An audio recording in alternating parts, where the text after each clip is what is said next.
Well, good evening and welcome back to our Going Deeper webinar here at Cypress Church. My name is Gareth. I'm a friendly face. You see me every single week. I have three of my friends here from Set Free Monterey Bay who this week had the opportunity to present at Cypress Church here on Sunday. So what we want to do, thank you for, first of all, just being here and watching this and participating. What I'm hoping from the next 30 or so minutes is that you would hear something that you don't know about Set Free Monterey Bay, that you'd be educated in some way that would help you understand more about the issue that we're seeking to meet, and that you would be spurred to action in some way, whether that's educating yourself further or becoming involved in some way. We would love to help you on this journey of learning more about the issue that we're seeking to meet the need for, and that we're trying to stand in the gap for. So I've got three people with me, all are integral parts of our organization. I've got Mike Asplund. He's our founder, our visionary. He likes when I call him that. He's currently our board president. We've got Janine. Janine is our ambassador program coordinator right now. She's also works over at Calvary Monterey and is a great partner there as a partner church. And then we've got Ashley Chesney. She's our program coordinator and volunteer coordinator extraordinaire and everything else. So thanks for the three of you being a part of this. Before we get started, Mike, I'm going to ask you to open us up in a word of prayer. Lord, I just thank you for the opportunity to come together, that regardless of the circumstances around the globe, that we still can connect either in person or via video or on the web. And I just ask a blessing over those of us who are sharing in this time, but also to those who are watching this and receiving the information. If there are people out there, Lord, that you are prompting them to act, to be part of this, I just pray that they will be bold and take that step to contact us, and that they can be part of our stand against human trafficking, especially here in Monterey County. In Jesus' name, amen. Amen. Thanks, Mike. So for everybody who's watching this today, my goal is that you would be educated and you walk away from this with a step of action, and just kind of undergirding this whole conversation. I think is the idea that each of the four people you see on the screen here are just regular, ordinary people, and yet we're all involved in this ministry for a particular reason. And so I want to just give the opportunity to each of the four people on the screen, including myself, just an opportunity to share why we're involved, share something that you may not know about Set Free Monterey Bay, and then why we think that you should get involved. So that'll be our pitch to action at some point here. So let me just start with Ashley. Ashley, if you would just give us an idea of what the reason is you got involved with Set Free Monterey Bay. Yeah, that's a loaded question, but I am a survivor of human trafficking and was at a healed enough place to want to do something for others who are caught in the life of exploitation. And I was like passing out gift bags in East Salinas with like two other ladies, and it wasn't really making any connections. And then I met Mike at an event at Shoreline and asked to get involved, and Set Free Monterey Bay was born shortly after that. Yeah. For those attending Cypress for a while now, you probably know the founding story, so I'll leave it at that. Yeah, that's good. Excellent. Thank you. Mike, give us a little bit. I mean, you've got the vision on an airplane to start a home in Monterey County. So just give us the origin story. Why is it that you're involved with Set Free Monterey Bay? So for those that don't know, officer 20 years, retired 2014. I've been working in Naval Postgraduate School. My job is to travel and help train police and our partners, military, both domestic and internationally, how to move against networks. So one of those projects I was involved in was in San Bernardino Police, was with the San Bernardino Police Department, specifically with a sex trafficking network. We were going at them for a good year. Flying home from that experience, God made it clear to me on the airplane that I want you to build a home for women in Monterey County who have walked away or escaped from trafficking. And so armed only with that, I just said, okay, and started to take steps, which began with a gospel and justice event at Shoreline Church. God brought Ashley there, God brought Gareth there, and a number of other folks. What started as probably had one of the most attended events of the conference, and all of that, the Lord worked together. And eventually we started to meet regularly. We created a core group, identified a core group of folks who became our founding board. and now here we are, 3 years later, is it? We're moving. I mean, I am awed and humbled at how God works in the hearts of people. That a guy who was on the enforcement side of things, running sting operations, being the person who was arresting women who were sex trafficking, that here I am, God called me to be on the totally other side of that, to create a place where women can be healed from that. And so the Lord has been amazing in terms of bringing people and funding and opportunities to what we've done over these last years. And, Janine and Ashley have integral parts of this, which you've heard from. Anyway, that's where it is. That's how I got involved. And my wife and I just returned from 7 months of driving an RV around the country, and the Lord made it very clear to us that I needed to come back here to Monterey, and we arrived last Tuesday, and we'll be here for a good 6 months. So it's part to continue the ministry. So we're here.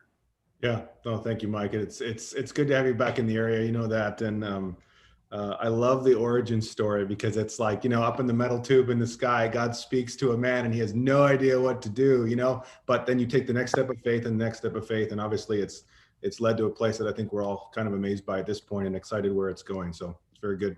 Janine, you've been with us for the last year or two. I'm just love to hear a little bit more about why it is that you got involved with Set Free Monterey Bay. Sure. Well, I feel like the Lord put the issue of trafficking on my heart much earlier, and it was sort of a slow progression to this point.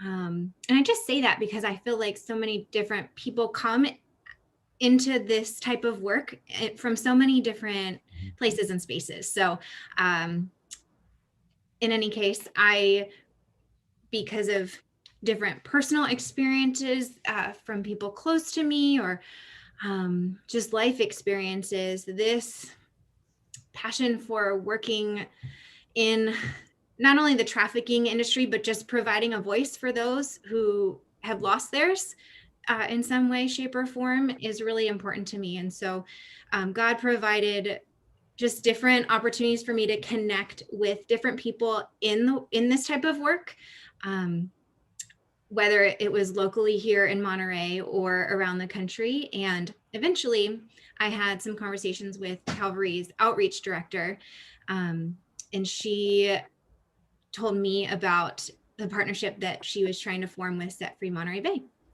and Calvary. And so this was actually before I came on staff. So I was working in the community at a local high school, and as a school administrator, just felt like it doesn't matter what position I hold, whether it's, secular or otherwise, like this is something I need to be involved in. And so started volunteering, did some prayer gatherings, coordinated those through Calvary, and joined in on Set Free volunteer opportunities, and just got slowly more and more involved in what Set Free was doing. And so then in this fall, joined the board. This wonderful nugget of an idea for the ambassador program came out of some conversations. So we're excited about how that has been developing and just what potential that program has. But I just feel really blessed to have been a part of the journey at the juncture, where I joined and moving forward. Yeah, no, it's good. Thanks for sharing that. And I think the thing that I just get from the three of you sharing, and I'll say mine here in a second, but we all come from different backgrounds with different experiences, and we all came at this from a different angle, but we all came at it ultimately for the same reason, that people are actively being taken advantage of and being forced to do things they don't want to do. And most people have no idea. Most people don't get it. Most people aren't aware. And that's where I was when I attended the Gospel and Justice event that Mike shared in May of 2018. I was going to the event, and then Mike told me he was going to be doing a breakout, and I was like, how'd they let you in to do that? No. And so I went to the breakout, and it ended up being, I think you're right, Mike, I think it ended up being the largest breakout. They had to pull out more chairs, hundreds and hundreds of people came to the breakout session. And I just remember sitting there thinking, I'm just here because Mike's my friend. I don't even know why else I'm here. I don't know anything about this. it was intriguing, but I knew nothing. And the more you spoke and the more I heard from Kim Hernandez, the detective from San Bernardino, and Felicia, who's doing, education here locally, and Annie and Ginger, just the people from Eden's Glory. And the more I heard about it, the more I was stunned, confused, realized how ignorant I was, and realized how desperate I was to do something. Because I had 2 little girls at home at the time. And for me, it was like, I have to do something. It'd be negligent of me to do nothing. So I remember you said after the first session, Mike, if you want to do something about this, come let me know. So the session ended and I walked up and I said, I don't know what we're going to do, Mike, but we're going to do something. Like, we need to talk. And yeah, ultimately Set Free Monterey Bay was born out of a collaboration of people meeting over a number of months after that to get this to happen. But yeah, we all come from different backgrounds and from different angles, but we're all in this ultimately for the same reason, and that's to see Jesus help people have their lives restored. And so I'm excited to share with the people who are watching just a little bit more about that. And I think the way we're going to do that, Ashley, I'll start with you, is if each of you would just share something about either Set Free Monterey Bay or the issue of human trafficking that you want people to know that you think maybe people aren't aware of. Either something we're doing or something about the issue that you feel like it was, either a light bulb moment for you or whatever it might be. I'll just give you the opportunity to share that now. Ashley, let's start with you. Yeah, I think you said something really important, Gareth, like you just didn't know. And I think that is for probably a lot of people watching, like no one's at fault for what they don't know. And a lot of our community is in the dark on this subject, but once you know, if the Spirit stirs, like what are we going to do? And I think that's what this group collectively feels.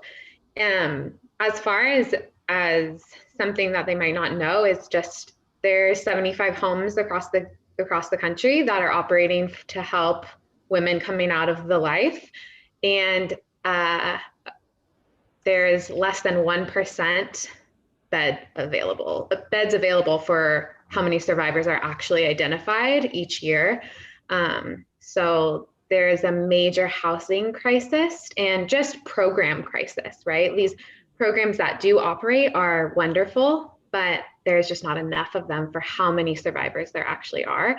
So for us, there's no long-term programs in Monterey County, and we want to be it. I see victims of human trafficking needing a 123. That's an emergency crisis situation for housing, a transitional, it could be temporary, weeks, months, and then I see like longevity programming, and we want to do a 2-year pouring into these lives. And we just believe that.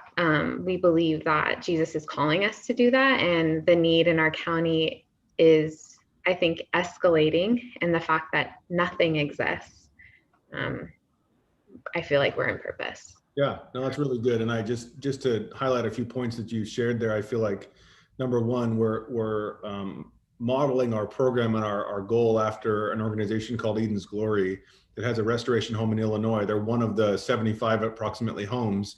And so the stat there that I think is kind of mind blowing is it's not the number of people who are actively being human trafficked. It's the number of people who have been identified who want to get out. There is 1% of the beds needed in restoration homes for them to actually get out and restore their lives. So that's the need that we're trying to meet. It's and with COVID, the bed space is, the percentages, they're not at capacity, right? So we're even less. Sorry, not to interrupt, Gary. No, that's great. It's just the need has not gotten better. It's gotten worse. It's gotten more. And so, yeah, we know we're not going to solve the issue completely, but we want to be, I like that phrase, stand in the gap. We've seen an issue and we want to meet it. And Ashley, you talked about, we're not liable for the things, or we're not responsible for the things we don't know. But once you know and you do nothing about it, that's negligence in my mind. That's where I'm thinking I have to do something. I don't have to, you have to give away all your money, or you don't have to volunteer every day of your life, but you have to do something. You have to stand in the gap and be a part of the solution as opposed to part of the problem. So good. Education can be something, just educating yourselves on this topic and what to look out for. Yeah. And there's tons of resources on how to buy products that are not, sourced from people who are actively involved in trafficking or being trafficked. And there's tons of things to do. to be a part of the solution. So good, thank you. Mike, let's come to you. Go Sorry. ahead. Yeah, go Because ahead. we are at a church, like, you gotta pray. Like, prayer is something, so it's low-hanging fruit, guys. Easy win. You can pray because the Lord hears us. And there's a lot that he can do that we can't, but calling upon his name is something really awesome that we can get. No, it's huge. And I love I can't remember who said this. It might've been C.S. Lewis or somebody smart said, prayer is not us like telling God what he doesn't know. It's us learning to get on the same wavelength as God and help us understand what he understands to some extent. And so then when we're praying about it, if he puts a need or a desire or an expectation on us to do something, then it's our time to act, and so, but yeah, I love that. I like that. It's low hanging fruit. Like, we can all pray. Let's start there. At the very least, let's start there. Prayer matters and prayer works. That's good. Okay, Mike, love for you to share something that you feel like people aren't aware of about Set Free Monterey Bay or human trafficking that you just think is impactful and that people need to know. Other than all three of you took my thunder, which is why I was writing notes and crossing things off. Well, I can't talk about that. So there's a couple things that I want to point out. One is, we talked about this on Sunday, but during the Holy Week, from Palm Sunday to Easter, we are able to look at the number of ads that are posted trafficking women in Monterey County, Linus, Monterey, or Mike. Yeah. Can you just explain a little bit to somebody what an advertisement is, like that they are selling sex on. I would like you to describe it because you do it. You have described it, define it. So please go ahead. So there's advertisements. Girls don't really walk, or people don't really walk the streets.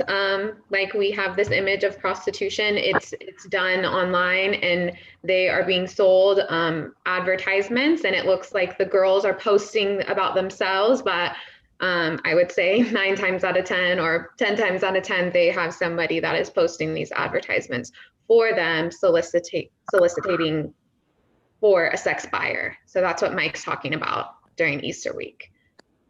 So building on that, know that there were over the day. The reality. Your audio is kind of jumping in and out a little bit. What's the number of ads that were online during that week? Sorry about that. 60. Hi, can you hear me okay?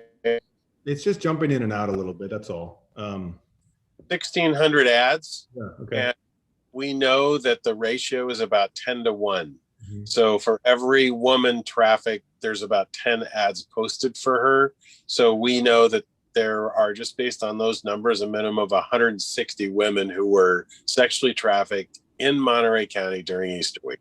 And I think that's really important. The other thing that I want to build on with the establishment of the home is that many times different programs that treat different types of things, addiction issues or other types of things, there will be an intensive program that maybe goes 90 days, 6 months for women who have left the trafficked life. The investment of time is 2 years. It's 1 year just to work through the emotional, psychological, spiritual, physical things that a trafficked woman faces. And then the second year is invested in rebuilding and teaching a skill, teaching how to live a life, how to go grocery shopping, how to keep a bank, how to keep and manage a bank account, all of those things. And so that's one of the other unique things about doing this kind of work is we're in this for the long haul. I recognize that there are certain things that people suffer from that take less time, but we have to be all in here. And that's one of the reasons why we want to have the Set Free Monterey Bay home.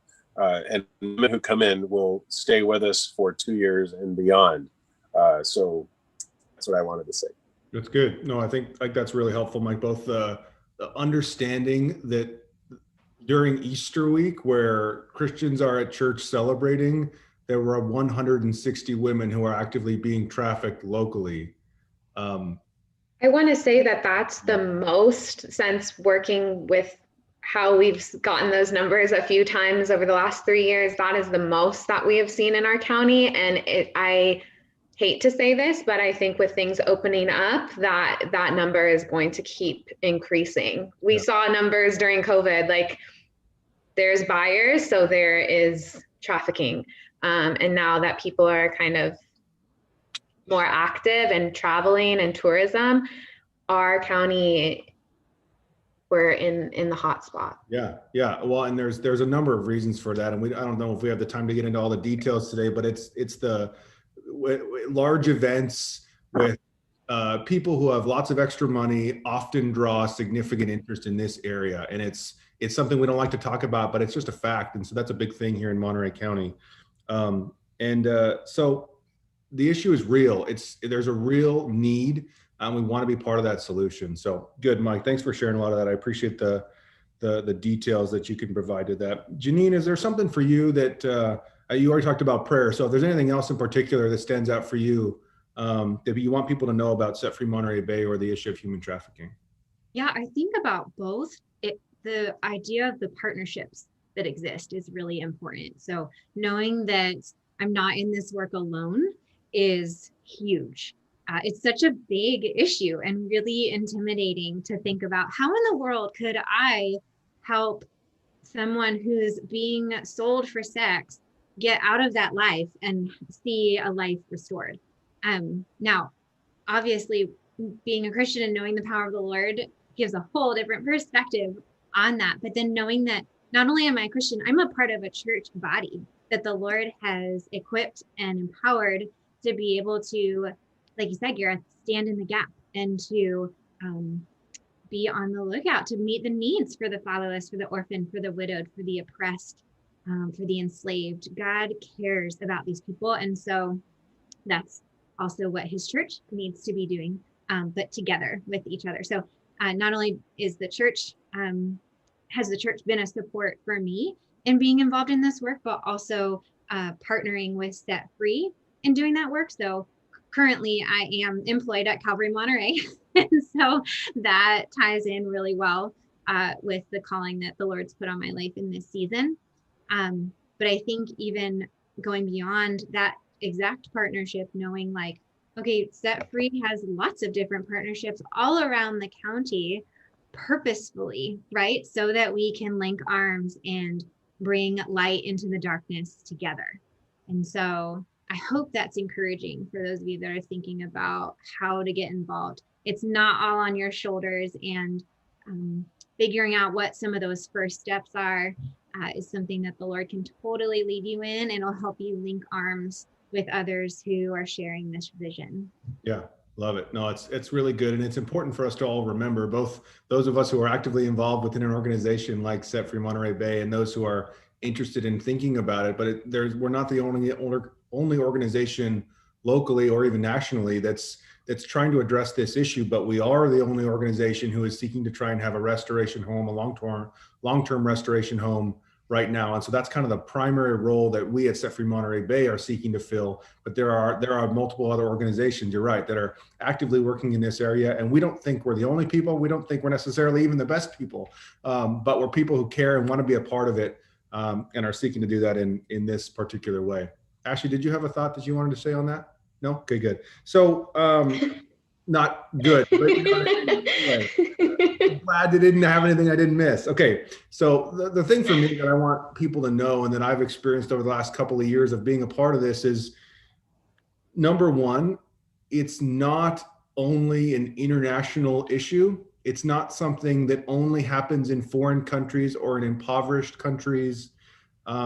If you've seen the movie like Taken or something, like that gives an idea of what it can be like, but that's not every story and that's not every experience. So it's a local issue. It's a serious, real local issue. And I had to there were multiple times I had to hear that before I stopped and really got it. Like, this is a real issue. It's a really important issue, and it's happening locally. And I am not okay with that. You know, like that's issue number one that I want people to be aware of. And number two is you probably have an idea of who you think somebody who's a victim of human trafficking or a survivor looks like or is like, and it's just probably wrong. Like, it's not necessarily who you think it is. It's not somebody that has a certain interest or persuasion or style or even gender or race or ethnicity. It's not necessarily who you think it is. Anybody can fall victim into this. Anybody can can find themselves a part of this, and you don't realize it until you know somebody who has been a part of it. And so it's not necessarily just who you think it might be. It can be anybody, and it is a local issue. And so that's one of the issues for me that I just think people need to fully understand. So good. Yeah. So let's go around one more time, and I think we'll close with this. But Ashley, if you'd start us off with this one, just give an idea of why you feel like people should be involved. I mean, obviously, it's an issue, it's a problem. We're saying that, but how and why what would you share with the people who are listening right now, watching this, that why and how should they be involved? I think by educating themselves on the issue of human trafficking, and you can do that by joining our volunteer group. That doesn't have to mean like you have to participate in events. We do a street outreach in Chinatown, but even that alone is very eye-opening. I think that the more people are knowledgeable on this subject, the better safety net we create as a community, because we're combating, like Janine said, a daunting, huge, worldwide business, basically. It's only second to drugs, selling of people. And I think as a community, it is not going to be done single-handedly. So if we all are educated and knowledgeable, then we get to implement prevention strategies and also kind of have our feelers out and to maybe somebody that is in crisis. And that's my main goal of doing street outreach, is the correlation between homelessness and human trafficking is large. There's an exchange in the homeless community a lot of times, sex for XYZ. And so we're going out not as like a homeless ministry, but as just like women in crisis. Let us talk to you. And if that interests you, I have like a whole webinar series for those who want to know more about human trafficking. And then after you educate yourself through that, you're welcome to join us anytime to kind of see how some places in our community are living. And that, I think, really opens people up to things that we might not necessarily expose ourselves to normally. And I think that's good. I think that's good to kind of break out of our comfort zones and see the marginalized communities. Yeah, I just, every time you talk about Chinatown, I always stop and think, like, people don't realize sometimes how close it is happening to their own house. Like, I don't live in a bad area, and this happens 6 or 7 blocks from my house. Oh, wow. So it's not like it's not around the world in a dirty place. Like it happens a lot closer to you than you realize, and it's more prevalent than you realize. Okay, Mike, something that you feel like, is there a certain way you want people to be involved, or you'd encourage people to be involved, or why should they be involved? So I was reflecting on this, and what occurs to me is when I think about the people that are currently active and part of our ministry, we have real estate agents, we have pastors, we have farmers, we have school administrators, we have investment counselors, we have doctors, and we have law enforcement. And guess what? Corinthians 12 and 13 says, for just as the body is one and has many members, and all the members of the body, through many are one body, so it is with Christ. For in one spirit we were all baptized into one body, Jews, Greeks, slaves, or free. I'm going to reinterpret that and say real estate agents, pastors, school administrators, investment counselors, doctors, and police officers. Lawyer. We were all made lawyer. Oh yeah, I forgot that one. Thank you. And then all the way down to 27. So you can go read, if you want to just read through 1 Corinthians 12 through 27. The last verse is, now you are the body of Christ and individually members of it. So I'm not going to tell you anybody out there how you can get involved. What we need is for you to email Ashley and tell her I want to get involved. And don't worry about the rest of it. We will walk alongside you. We know what's cool is, and I'm going to go a little off top, not really off topic, but I just want to tell everybody, you understand that the call I got was build a home in Monterey. And that was it for women who've been sexually trafficked. That was the call. And I said, okay, I got back, knew that the Gospel and Justice event was happening, called my friend Ben Spangler over there at Shoreline and said, hey, I want to do this. Can I be in? And he says, absolutely. You're doing 2 sessions, by the way. And the next thing we knew, if you're interested in doing this, come to Cypress Church. This is where Gareth in. We talked about, I was there and I was moved to do something. He made the church campus available to us. Our second meeting, we had 80 people. And then I said this, look, if we really are serious about doing this, we need to have our partners, Eden's Glory from Illinois, come out. In order to do that, in my head, I thought about what it cost to fly them, to house them, and to give them some money for spending time with us. What we need to raise is $2,500. Within 6 days, we had $4,000, and floored me, absolutely floored me. And today, I mean, I think about today is that we have prayer warriors. We have Janine, who's doing the ambassador program, which, by the way, Janine, please talk about that a little bit, what that is. And then out of the blue, Ashley comes up to me at the Gospel and Justice and introduces herself.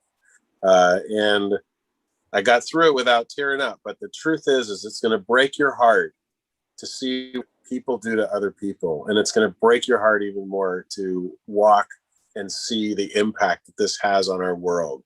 But more importantly, we have hope that is in Jesus Christ, that his grace, mercy, and justice will play out. We are the hands and feet of Jesus. We are that. We are the members of the body. And no matter what you think you can bring, if you sew, we need to teach women how to sew. If you can, I don't know, play with kids, we need to teach them how to play with kids. Anything you do, God can use, and we can use you.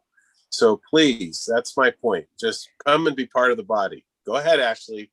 We didn't poach these people. We didn't say we are looking for doctors and lawyers and people to help with our ministry. God single-handedly brought each of these people. Oh, you're looking for a house? Here's a real estate agent. That has always sunk so deep. When our group was even smaller than it is now, I'm do you see who's sitting around this table? It is the body. And so, yeah, if you're listening to this and you feel called or have a skill set or don't think you have anything to offer. Exactly, Mike, you do. Yeah. Ashley at setfreebay.org. Ashley at setfree.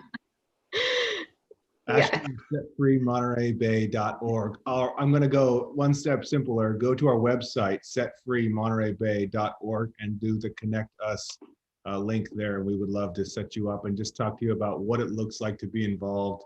It's very simple. We're not going to try and throw you in front of a large gathering of people to talk immediately or anything like that. You don't have to come to Chinatown immediately if you don't feel comfortable with that.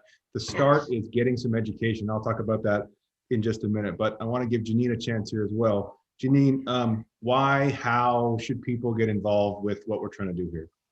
Yeah, well, I think about it, and obviously we talked about coming from different places and spaces. And so I really feel that each person's story is going to be unique in how the Lord draws them into this type of work, this reality of standing in the gap.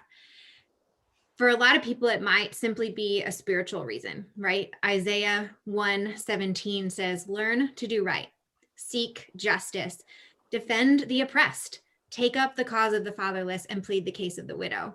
I mean, God just lays it out there for us. He's like, hang in there, guys, help each other do it too. It's really important. It might be a personal reason. Maybe, family members or friends, or even yourself have gone through a struggle similar to or related to domestic violence or trafficking, or just been in a vulnerable place. And God can use that, right? 1 Corinthians talks about how God comforts us so that we can comfort others. So I think those are two really strong, at least spiritual reasons for me that I think a lot of people can resonate with. I think that how to get involved is also going to look different. So for some of you, the first step is going to be prayer. For some of you, the first step is going to be on the Chinatown streets. And for others, it might be using, like has been mentioned, different skills that you have to directly work with the women that will eventually be in the home. I know that was a huge blessing for me. I was like, I don't know what I can teach them, but I did previously work in a safe house and teach women, some curriculum on how to learn about safe people and being safe themselves. And that was a really impactful experience for me. And I know that the Lord used it in their lives as well.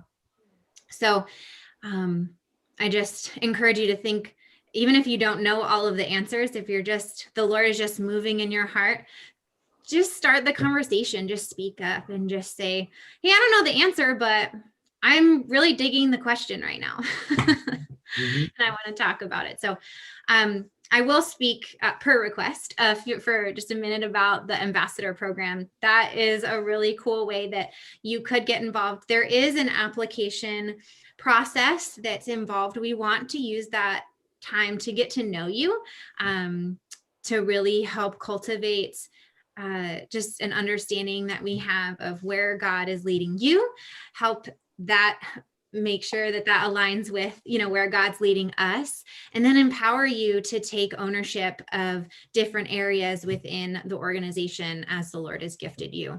So again, you can email Ashley, you can email me, or just like Gareth said, go on the website and we'll get you set up in that ambassador level. We do have the general volunteer level of involvement as well. Ashley is doing a fantastic job coordinating those efforts as well.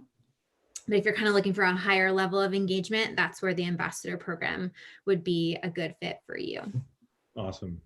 Thank you for that. It's the ambassador program is like a step in the middle of, I want to be involved and I want to be on the board and I don't know what to do. It's like, well, start here. Here's a great place to get involved. And if I were to share, first of all, the why to get involved, Janine, you stole my answer, but it was the right answer. So I'm happy you did. But it's, you used, I think Isaiah, but, James chapter 1 talks about pure and undefiled religion is caring for widows and orphans in their time of need and in their affliction. And that doesn't mean widows only and orphans only. It means caring for those who are in need, meeting people where they're at and engaging people with whatever it is that they need. And I just think as believers, we're called to follow Jesus. I love our church here. I love my church here at Cypress because one of the things that our pastor does is he just reads scripture and then he tells us to do it. Like it's not complicated sometimes. It's like Jesus tells us to repent of our sin and to follow him. And sometimes what that means is simply doing the next thing he tells you to do. The first thing he tells you after you believe in Jesus is to be baptized. And then there's a bunch of other things to do. And one of those clear things he tells us to do is to care for those who are in need. He calls you to do it. If you believe in Jesus, he calls you to do that. So this is one very simple, tangible way that you can do that. I'm going to be bold for a minute, even though it's a little outside my comfort zone, and just say, we have a capital campaign right now. We're seeking to raise $750,000. That's a lot of money to me. But it's a lot of money to everyone. It's a lot of money to everybody. Somebody out there has that amount and wants to give it to us. I just know it. But whether it's that you got $20, $50, $100, whatever it is, we're seeking to raise this amount of money because we need to purchase a home. We need to make sure it's fully operational and ready to go so that we can have a restoration home. We need to have a staff to care for these women who are in the home, and we want to operate this program. So that's the amount of money that we are seeking specifically to do that. Ashley, I'm going to get to you in just 1 second. We want to be bold and ask for this amount of money. We believe the Christian community in our county, in our area, can and will provide that. Whatever it is that you can participate and provide for that, you can do. Ashley, go ahead. I wasn't really going to say anything, just when you said like the big ask, I got super emotional. I think because it's real. Like our existence has been real, but the house is real. We've talked and discussed and had countless meetings about how we're going to raise this money or buy a home or build a home. And like, we're in a position where we're ready to we have the programming, we feel equipped. And so like asking for that amount of money, it seems very large to me too, but it just like, I don't know, it brought a lot of emotion because we're in that real place, and it's a real need. It's not some crazy idea anymore. Like, Yeah. Mike on an airplane, not sure what to do with it. This is what we're going to do with it. We're ready to go.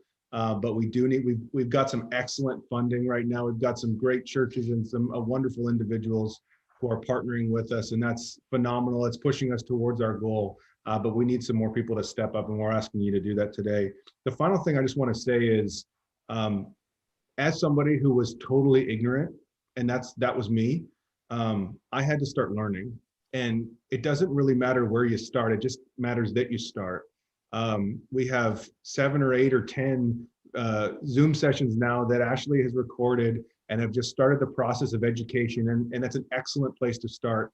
You can connect with Ashley and she'd be happy to share those with you. I found TED Talks that are like victims or survivors who've come out and are just sharing their story, sharing what's going on. It'll blow your mind, and you don't understand what's going on. And once you learn a little bit more about it, it changes your perspective. There's books, there's conferences, there's education events. There's 1,000 ways to learn more, but you have to be willing and you have to be interested to actually take that step and to learn more. So if nothing else today, if you're not sure if you want to give, you're not even sure if you want to pray, you're not sure what it is that you're called to volunteer with, start by educating yourself. And then I would say also start with prayer. Where does the Lord want you to take the next step in? But we all need to be educated and to learn. So with that said, we're going to end our time here today, but I just want to thank Mike and Janine and Ashley for participating in this today. And for each person who's watching this, whether you're watching it live here on Monday night or whether you're watching it later on, just know that we appreciate you. We care about you. We're excited to do this with you. And something I've shared recently is we just want to make sure that everyone understands we don't all bring the same thing, kind of as Mike was saying before, but we all have something to bring.